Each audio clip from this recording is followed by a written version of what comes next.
Alléluia. Gloire à Dieu. Nous bénissons les Seigneurs pour ce temps. Merci Jésus parce que tu as permis ce moment merveilleux. Bien-aimé, je suis là euh, cet après-midi. Je suis venu uniquement parler à une personne et à un cœur. Je profite de l'occasion de la fête de Noël pour partager cette parole. En fait, ce n'est pas que parce que je suis en train de fêter Noël. Non, c'est pas pour Noël, mais c'est pour ce que je vois dans le monde. Je me demande pourquoi est-ce que nous ne nous posons pas des questions par rapport à ce qui se passe dans le monde. Vous savez, la Bible fait mention de fêtes, de plusieurs fêtes. Et c'est très important de l'observer. Mais les chrétiens n'ont pas ce courage-là d'obéir au fait euh, que mentionne la Bible, de les célébrer exactement. Mais je ne suis pas là. Je suis venu parler à un homme qui est en train de fêter la Noël et qui pense qu'il est en train de faire plaisir à Jésus. À une femme qui pense qu'elle est en train de faire plaisir à Jésus. Une personne qui pense à la naissance de Jésus. Une personne qui pense que Jésus était né un certain 25. Je ne dis pas que c'est faux pour toi. Je ne suis pas là pour te condamner. Je ne suis pas là pour te juger. Mais j'ai dit seulement,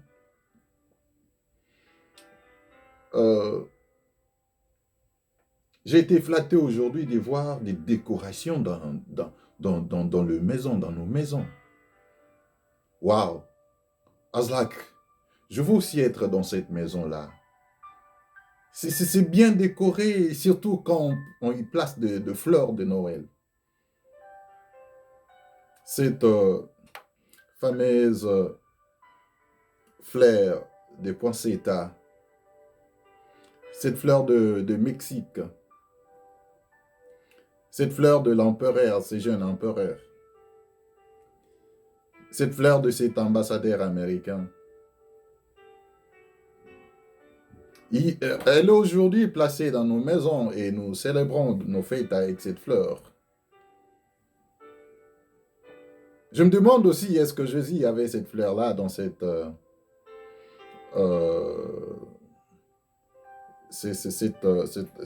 maison de brebis, dans la bergerie. Est-ce que Jésus aussi avait cette fleur-là? Je me demande. Bien-aimé, il est temps de ne pas faire comme tout le monde. Il est temps d'être responsable. Est-ce que tu peux te décider et devenir responsable? Est-ce que tu peux faire face à toutes nos réalités qui nous entourent? Je voudrais ici appeler une personne à devenir sage et intelligent. Bien-aimé, vous savez, les jours avancent, le temps évolue, il y a des choses qui changent du jour au lendemain. Il y a une évolution matérielle sur le plan technologique. Mais il y a aussi une évolution sur le plan spirituel. Tout ce que nous voyons dans le matériel commence par le spirituel. Il n'y a rien de hasard sur cette terre. Ex nihilo nihil. Rien ne vient de rien. Tout commence par quelque chose. Tout provient de quelque chose. Et le soubassement de tout, c'est le spirituel. Bien-aimé, toute fête que tu voudras célébrer dans ta vie, il faut savoir c'est quoi le fondement. Je ne t'interdis pas de fêter la Noël. Mais c'est quoi le fondement? C'est quoi le fondement de Thanksgiving? C'est quoi le fondement de la Noël? C'est quoi le fondement?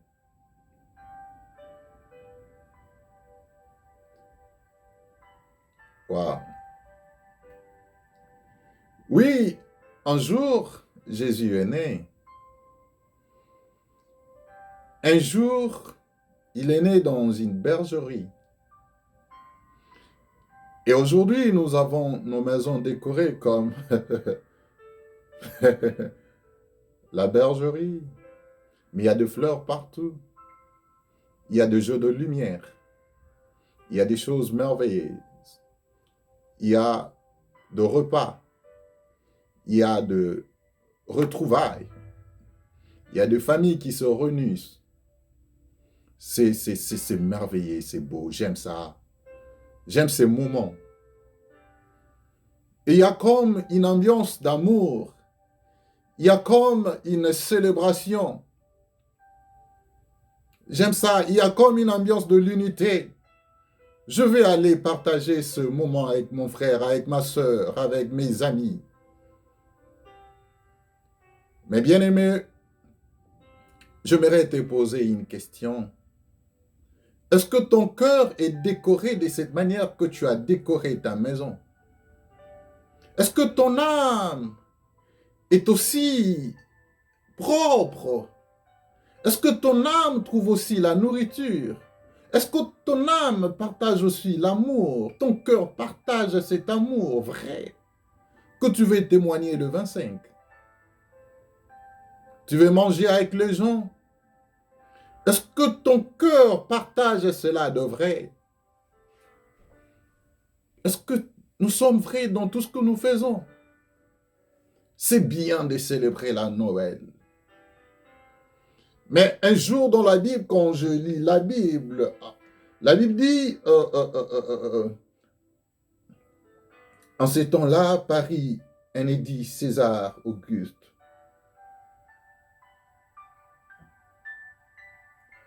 Jésus étant né à Bethléem en Judée plutôt, au temps de roi Hérode. Voici des mages d'Orient arrivèrent à Jérusalem et dirent où est le roi des Juifs, qui vient de naître, car nous avons vu son étoile en Orient, et nous sommes venus pour l'adorer. Le roi Hérode ayant appris cela fit troubler et tout Jérusalem avec lui. Voyez ces mages, ces personnes intelligentes, ces personnes sages, les astrologues, ces magiciens, ces gens spirituels, ils ont vu l'étoile, au travers de l'étoile, ils ont vu un roi. L'étoile représentait un roi qui est né, la présence d'un roi sur la terre. Et je me dis, peut-être le mage pouvait aussi imaginer que ce roi-là était né pour le trône matériel, physique, palpable. Je me dis que ces mages se disaient, waouh, Hérode va partir. Il y a un autre roi qui est né, qui vient de naître. Et ils étaient pressés pour aller adorer ce roi. Ils étaient pressés pour aller s'incliner devant le roi. Ils ont amené même le présent. Et je pense que sur le plan spirituel, ils avaient aussi compris la grandeur de ce roi-là.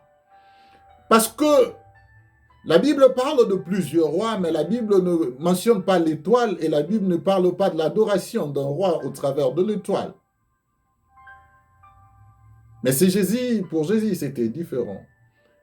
Et pour dire que même le monde spirituel était bougé un tout petit peu, il y a eu un mouvement sur le plan spirituel et sur le plan charnel, physique. Parce que c'était un roi Mais ces mages, ces magiciens, ces astrologues, quand ils couraient vers l'étoile pour voir le roi, c'était pour s'incliner devant le roi, pour l'adorer. Bien-aimé, tu fêtes Noël, c'est bien. Est-ce que Noël te pousse à l'adoration? Est-ce que Noël te pousse à t'incliner et à offrir à Dieu ce parfum de bonne odeur? Est-ce que Noël te pousse à la repentance? Est-ce que Noël te pousse à recevoir ce roi dans ton cœur? Les rois, physiquement sur le trône, non. Sur la terre, non. Mais spirituellement, oui. Oui, spirituellement, oui. Spirituellement, oui. Spirituellement, oui. Spirituellement, oui.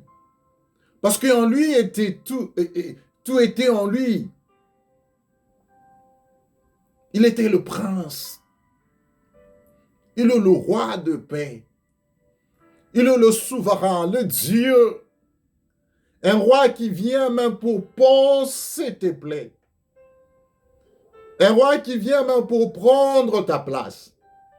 J'aimerais à l'occasion de cette fête de la Noël que tu comprennes la place de Jésus. Bien-aimé, je te dis vrai, tu n'entreras pas au ciel parce que tu es en train de célébrer Noël. Non. Noël ne te fait pas un saint. Noël ne te change pas. Et Dieu n'est pas impressionné par la Noël, par ta manière de célébrer. Dieu n'est pas impressionné par ta manière de décorer ta maison. Dieu n'est pas impressionné par ta manière de préparer, de faire une bonne cuisine pour les gens. Dieu n'est pas impressionné par ta façon de t'habiller, par de fleurs de polo rouge, vert, machin. Dieu n'est pas impressionné. Dieu n'est pas impressionné. Dieu cherche ton cœur. Dieu cherche ton cœur. Le monde présentement est troublé. Nous pouvons les constater sur le plan physique. Il y a de maladies, de pandémies, il y a de morts. Nous avions perdu nos membres de la famille. Ici, je veux aussi compatir avec ceux-là qui ont perdu leurs parents, leur père, une maman, de grands-parents. Ils ont perdu de gens, de frères, de sœurs. Je compatis. Mais ils étaient comme nous. Ils étaient forts. Ils ont aussi célébré des Noëls et des Noëls. Mais le temps a été accompli pour eux. Il n'y a pas de prolongation. Il n'y a pas une autre vie après la mort. Il n'y a pas un autre jugement après la mort. Le jugement, ton jugement, c'est maintenant. Comment est-ce que tu marches? Il n'y a pas de purgatoire après. Ton jugement, c'est maintenant. Bien-aimé, il n'y a pas de pardon. Tu ne peux pas te lever un bon matin et demander pardon quand tu es déjà parti. Tu ne peux pas le faire. Jésus-Christ a besoin de toi maintenant. Jésus-Christ veut te donner la vie maintenant. On ne peut pas célébrer comme tout le monde.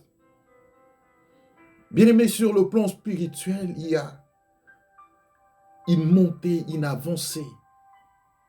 Les choses ont évolué tellement. Et les diables multiplient des stratégies pour t'écarter du bon chemin. Parce qu'il connaît son sort. Et toi aussi, tu ne peux pas rester là en train de rêver, de dormir. La Bible dit, réveille-toi, toi qui dors, réveille-toi d'entre les morts. C'est-à-dire, si tu ne comprends plus rien, tu es parmi les morts. Si tu ne sais pas faire la lecture du temps, tu es parmi les morts. Lève-toi, mon frère, lève-toi, ma soeur. Il est temps de ne pas faire des choses pour plaire. Il est temps de ne pas faire de choses pour le plaisir. Il est temps de ne pas faire de choses pour pleurer à la volonté de la chair. Il est temps de faire des choses pour Jésus. Jésus t'aime. Peut-être cet après-midi, il m'a envoyé pour te parler, toi qui fêtes correctement la Noël. Il n'y a pas de prix après ça. Oui, je peux dire qu'il y a des impacts spirituels. Mais nous ne savons pas d'où cet impact est focalisé. Nous ne savons pas. Je ne peux pas te dire. Je ne sais pas. Même si je sais. Mais seulement je veux te dire d'être responsable. D'arrêter de faire des choses parce que tout le monde le fait et puis c'est normal. Non. Tu dois être responsable. Tu dois être correct dans ta vie. Pas seulement faire plaisir. Non, non, je ne veux pas faire plaisir même à ma chair. C'est la guerre que nous avons, nous. La première guerre, c'est contre nous, contre notre chair, le désir de la chair. Oui, tu dois t'incliner devant Dieu. Vous savez, quand nous venons à Jésus, nous sommes des esclaves de Jésus, soumis à ses conditions, les conditions de Jésus, soumis à sa volonté, la volonté de Jésus, bien sûr, soumis à sa parole, la parole de Jésus. Je te bénis au nom de Jésus. Je prie que Dieu te fasse du bien. Je prie que ta vie change. Et j'aimerais te dire, la Noël, c'est quand tu sais célébrer Jésus tous les jours. En principe, Jésus n'a pas une date de naissance fixe, en principe.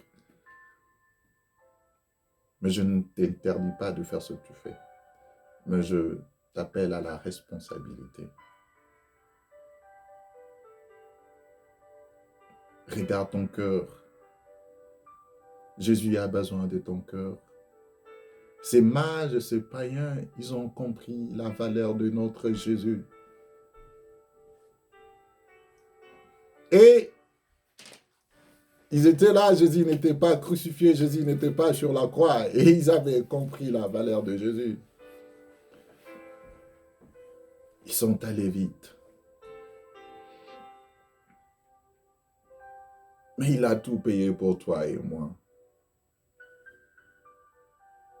Est-ce que pouvons-nous faire des choses correctement pour Jésus?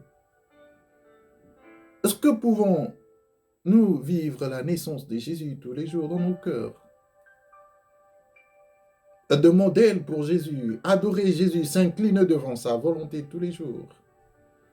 Jésus t'aime, il te veut, il a besoin de toi. Que Dieu te bénisse abondamment. Je vous souhaite le meilleur pour cette année nouvelle. Une nouvelle année. Je reviendrai pour nous parler encore de la nouvelle année.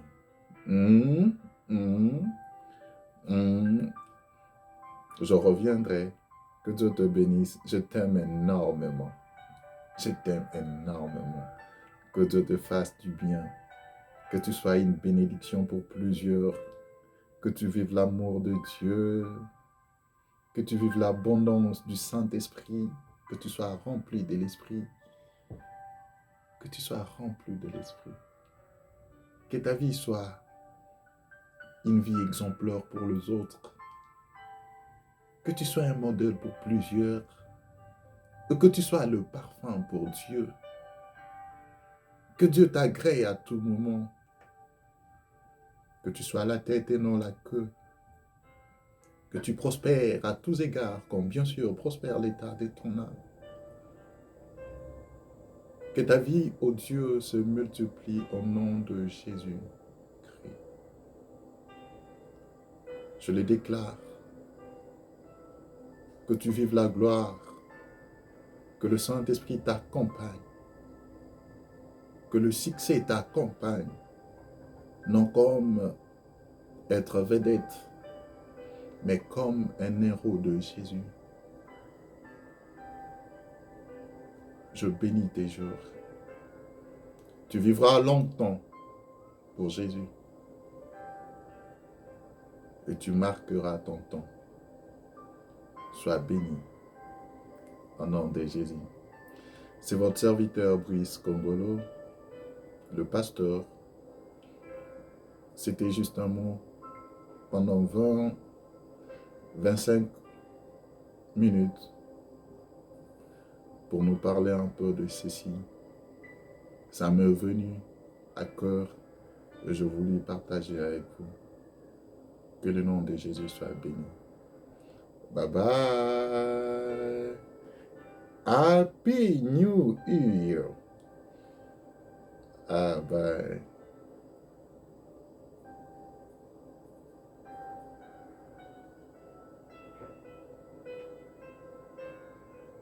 Jésus.